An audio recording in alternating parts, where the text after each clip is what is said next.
This week in comic books, we get some Batman Year One, Sinister Souls, and Marvel. We get Fantastic Four, and we get some Edge of Spiderverse stuff, and some crazy independence this week. I got some stuff for you. So why don't you grab yourself a cup of coffee, and we'll sit around and we'll talk about those for a second. If you don't have any coffee, your boy's got the answer for that too. Check this out. Hey, what's going on, folks? This is your boy Pocan Joe to talk to you about Coffee Brand Coffee. We serve people that are tired of gimmicky advertising and branded companies that want to lecture you. At Coffee Brand Coffee, all we want to do is serve you freshly roasted coffee wherever you're at, whenever you want it. Consider Coffee Brand Coffee. Check us out, check our reviews out, and use promo code POCANJOE or the link down in the description to save yourself some money. Give me the opportunity to get you a delicious cup of coffee. All right, folks, let's just jump right into this one. We're going to talk about Batman First Night. Now, first off, if you haven't gotten this yet, you're only in issue 2. Yeah, it's the kind of weird size, oversized magazine covers, which I'm really not a fan of because whole different boxes, whole different bags and boards, the whole 9 yards, right? But this is genuinely a good story. First off, love the artwork in it.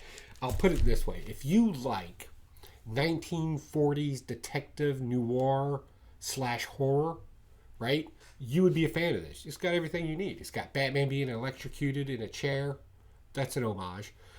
There's zombies in it, right? 1940s era gangsters with the Tommy guns. Like, I'm going to get you, Kappa. Right? You get that. And we get another homage from the Golden Age, actually, where Batman's really starting to decide if he should be using a gun. Because, like, everybody's like, my guy, you need a strap. You need a strap. And then at the end, you know, he's making that determination, you know. And that's always been a moral thing for him. That, you know, should I use firearms? Do I just use this? No killing. But then again, throwing a batarang at somebody's not exactly preserving life either.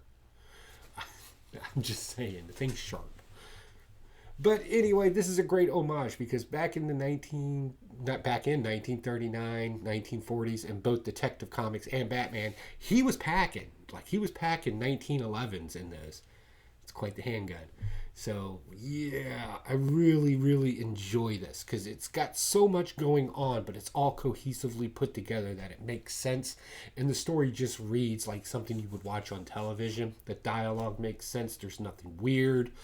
We get a kind of wink and a nod to Hollywood back in the 1940s, where if you were like homosexual or something like that, you kept it quiet, right? And you even would get a girlfriend to kind of masquerade so people wouldn't be able to tell. That kind of gets brought up in here as well, which I thought was cool, right? Like I get that struggle.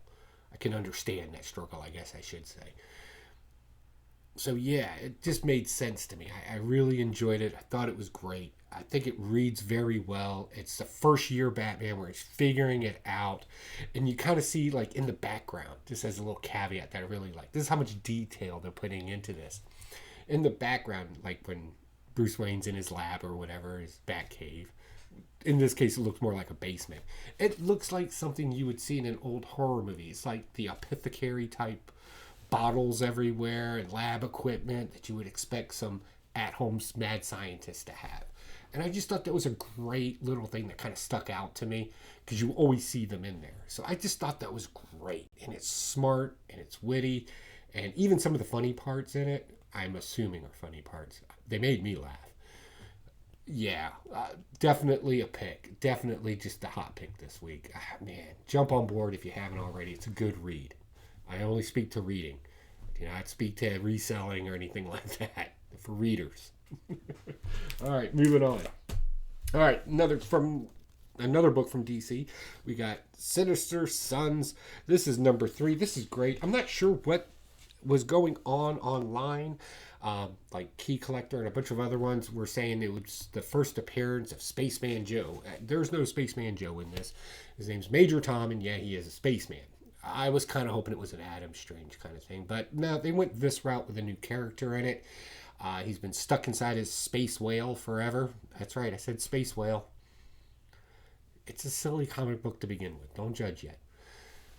But as you jump into this, we find that the two boys have to work together. First to go against Major Tom. Great song, by the way. And how ultimately they all have to work together to escape this space whale. And then from the frying pan into the fire, we got space pirates coming up. And who doesn't like a good space pirate? So this is just fun, whimsical. The interaction between all the characters is funny.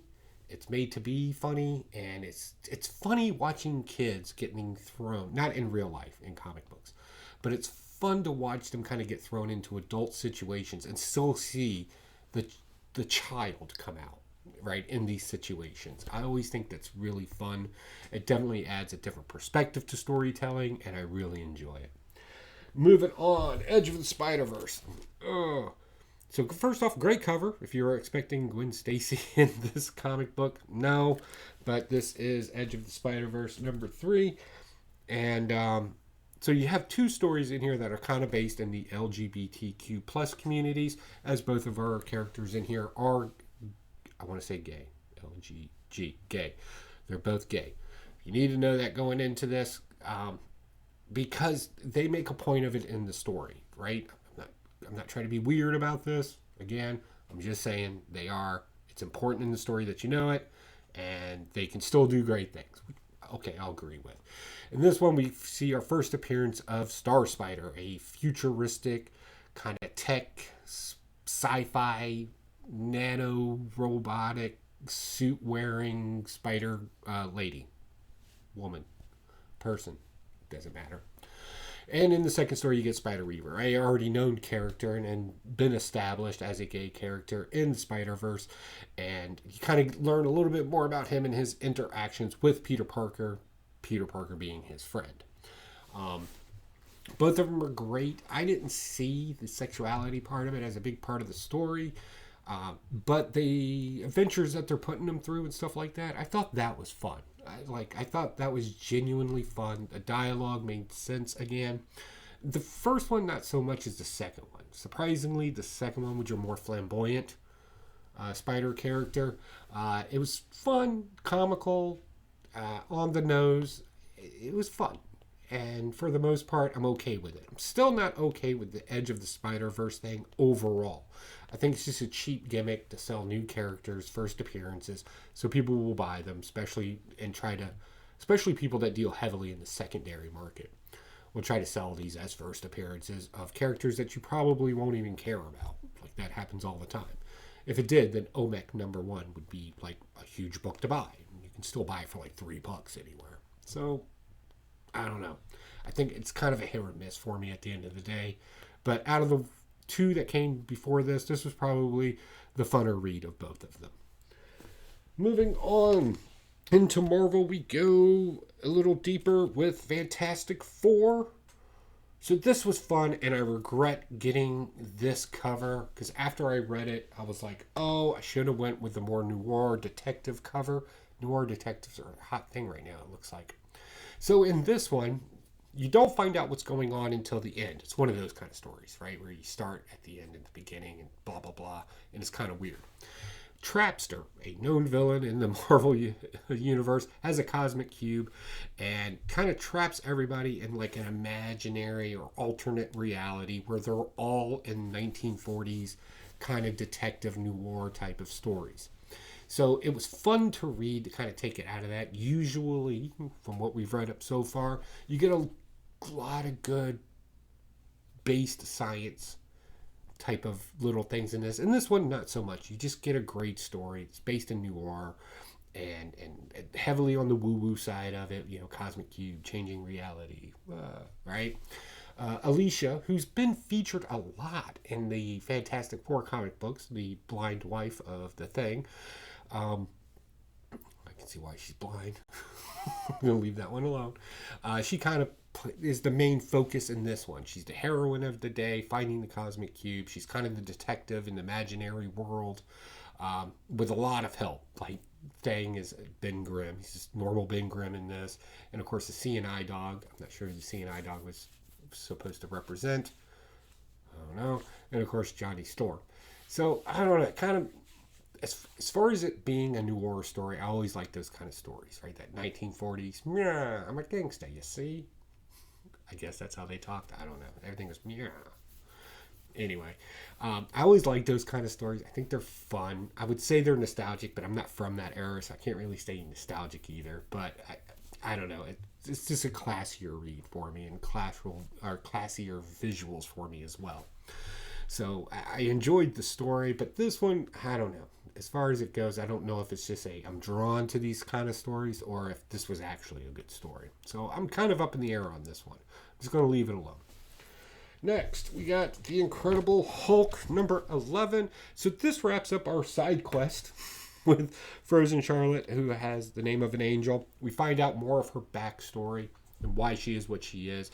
Apparently, her and Lucifer were a thing way back in time during, when the angels were kicked out and all that stuff, and Satan kind of promised her all this, you'll be the mother of all angels, and that's what kind of led her into kidnapping these kids to be their mother and entrapping them in these little porcelain doll type of things.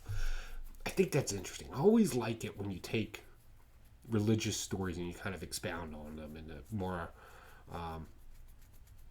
kind of like there's words for it, but I'm going to keep it simple and just say fan fiction from Bible, right? And kind of tailor off into those directions. I always kind of like those stories. They kind of expand upon where other things kind of dropped off, like religious texts and stuff like that, in a more imaginative way than a lot of religious texts. So I like it for that aspect of it. Apparently they had a guest artist in this one, and I'll be honest with you, that guy just it just missed the mark.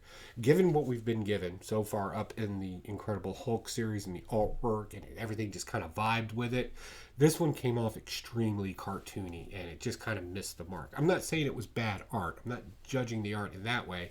I'm just saying if you put all the stories together in a trade back or something along those lines, all of a sudden you're going to get this random issue where the artwork completely changes on you. And it really does kind of take you out of the story for a second. We also find out that Charlie, the little side chick that's been hanging out with Hulk lately, the child that obviously has something with her, but hasn't really come out yet. We know there's more to her than just being a kid with insecurities. She's trapped in one of these dolls, and is kind of scared because apparently it's just all black and dark in there. And this is where the story also kind of left a loophole, because in the last issue, we saw the porcelain dolls, the souls trapped in the porcelain dolls, and they were able to talk to each other and kind of knew what was going on in the world, right? Even though they couldn't really directly interact with it. And in this one, she's completely alone in the dark, can't see anything, can barely hear Hulk, that kind of thing. So I thought that was a little different. I maybe just nerding out a little too hard on it, maybe looking at it a little too hard. That's why I have a comic book review channel, because I point these things out. So that kind of missed me a little bit. Next, we're jumping into Independence, and let's talk about from Magma Comics. We got this Principle of Necromancy. This is interesting, and I was surprised my comic book store actually got it. What you have in here is it's one of those books. It's going to be hard to describe. So just kind of work with me on this. Think of the time of Vikings and knights and stuff like that, right? And we have a king, right, called City Folk. And they push the barbarians out into the wild. And the barbarians don't like it, so they're at war and odds with each other. And then all of a sudden this mysterious man comes up who calls himself a doctor. He speaks very modern. Like he understands the term doctor and how he's not a witch doctor or believes in the sciences and all this other stuff, right? And he can help the barbarians. So this whole story is more of a make a deal with the devil, you get what you deserve type of situation, because that ends up happening. And what happens is he takes the dead bodies, reanimates them, and mutilates them. Like some of the art in here, oh, it is. If you like that gore type art, you are definitely getting a handful of that in there. And we also find out that there is something else about him that is kind of woo-woo-ish, right? I see this as kind of being him popping up, doing a deal with the devil type of thing throughout different periods of time. I think that's kind of the best way to describe that. Because so far, I believe there's only going to be they have 3 issues coming out of this, I believe. But definitely nothing to get like crazy about. Again, it's a basic story, but the artwork in this really sells it as something different. So yeah, it was okay. Next, Saint Mercy. Yeah, you need this. This was coming. So this is weird. This does a bunch of stuff that it doesn't have to do. I'm going to explain it this way. So apparently the Inca gods, which by the way can be very confusing, their whole lore, and I think more comic book people, artists, writers, whatever the case may be, should kind of start looking at how to properly explain the whole Inca lore thing. Because it comes off, it's very complicated to begin with, because this whole right, wrong thing doesn't really exist in their gods, right? In the lores anyway. They are what they are. That's one thing. In this one, we obviously got some family turmoil happening with the gods. And we have a chosen person. We have a treasure that's hidden. We got one of their demons that's helping our heroine in this. She's very old, but forever young kind of story. And they kind of set it off as the old westerns, like the 1800s. And then all of a sudden, they break from the story. They're on a movie set with a young lady playing in a western type movie in the 1920s, 30s, somewhere around there. And they just changed the timeline for no reason and start the story there. And it doesn't make any sense to me after everything else that they've already done. It just kind of really took you out of the story and made you miss it. Some great key moments in it. Also, the explanation on the Incas and why they have a problem, the gods, why they have a problem with people just didn't make much sense. Again, this was one of those, I'm just going to put a bunch of ideas out there and see, what happens. And it just didn't seem like a very smooth read to me. Again, if I'm wrong, I'm wrong. I mean, if you read it, let me know down below. What am I missing in this? Like, there was no reason for it to jump from the Wild West in the 1800s to a modern one because there's an actress that needs to be in the story, I guess, is why they... I don't know. You lost me. All right, next. Transformers. That's right. We are talking about issue number 7. Great cover, by the way. So, quick synopsis of this. This is a great read.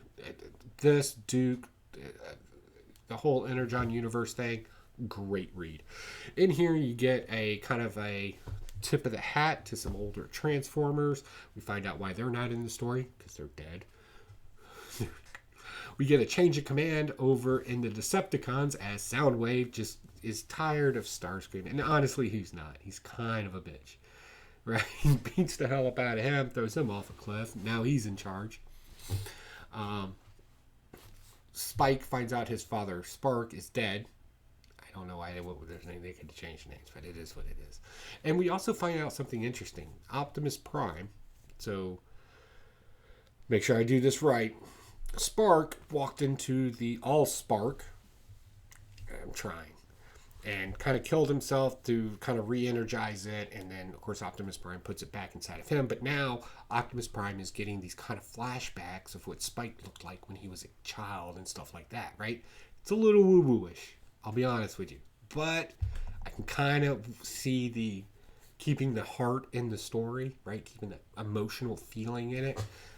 I see that as being a key point to it, so I'll allow that. I'll allow that woo-woo. Right? We also find out what it takes to take somebody from being happy-go-lucky and making them a hardened soldier real quick, as we see that storyline going, and somebody genuinely trying to help and not hearing it. Sometimes the youth just don't want to hear things from old people, and they got to learn their own way. I get that. I can feel that. And that's never works out well, and I hope that lesson's learned in this book as well. So yeah, this is just fantastic. It's home runs all the way across. I absolutely love it. And given my picks this week, it's the most fun, so it's the pick of the week. But moving on. Here we go. We got more. Let's talk about Thundercats, number 3.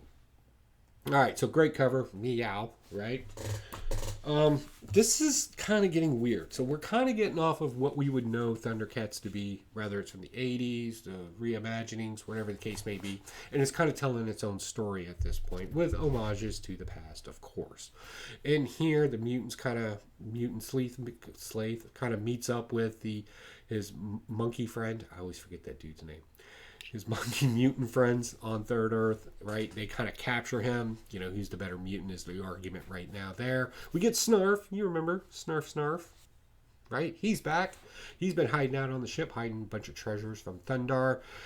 We still have our little spy, and we get a little bit of a kerfuffle that happens between Shatara and Panthro. And they decide to do the old school thing and just have a duel, right? Battle it out. And they do. And a lesson learned there was the guy's Lion-O. The guy in charge is the guy in charge. There will be no just outright disrespect just for the sake of disrespect because of your position. That works well in very rigid environments with very hardcore people, but it doesn't work so good in a civilization or society as a whole. Like if we were in the military and I don't know, some second lieutenant thought that I was going to be the end of all of his puns and jokes for a day because he wants to put himself in a position, right? And I punch him. Yes, I will be absolutely punished for that all day long. No doubt. He is what he is, regardless of what he says to me, and you shouldn't do that. But it wouldn't stop me from punching him. You weigh the trouble. I'll get an ass chewing, but I've had ass chewings before. Right? Not that that's ever happened. I would never do that. But I could kind of see in that situation there. So yeah, we kind of get that in here, and it kind of reminds us that in this particular situation, they're stranded. They're a different breed of person there. They have their own beliefs and everything else while they're there. But is their goal there to make this their home or to fix the ship and get off of there and go find another place to live, right? That question kind of gets brought up in here too. And I think it brings up an even more important question is, once you start there, are you still this military royal family, or does the dynamics of what you are change there? The politics of what you are change there? And does that always mean for the good? I don't know. I think it's interesting. I would like to see what kind of turn they take. Now, with all that said, the artwork kind of throws me off in here. I'm sure some people are loving it. God bless you. I don't know. It just strikes me as weird, a lot of it. And it's probably because I remember Thundercats looking a certain way. So I'm doing my best to get used to this. I'm finding some of the story points kind of fascinating, but I'm just not like if you get like G.I. Joe, right? I've been reading G.I. Joe. Static with it, man. You can't tell me it's bad. You can. I ain't hearing you. But you can't. And this, I'm just kind of like, well, that's interesting, I guess. I guess I'll get the next issue. I feel like it's more of a chore to me. I don't know. What are your thoughts? Definitely let me know in the comments down below. Love to hear what you picked up and read this week.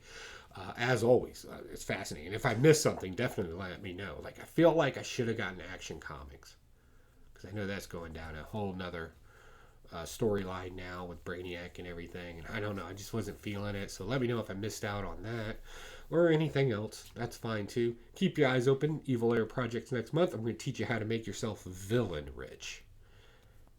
That's right. We're messing with silver. Oh, we're going to make so much silver, hopefully. Next month, I got the Veterans Creative Arts Festival. The ring that I made took first place in it, so we'll be going down. Try to get some comic books while I'm down there. And then Heroes Con. So yeah, lots of stuff going on. A lot of great YouTubers out there talking about all this stuff. So definitely participate in the conversation. Whatever the case may be part of it. And with that said, I'll talk to you all later. Bye.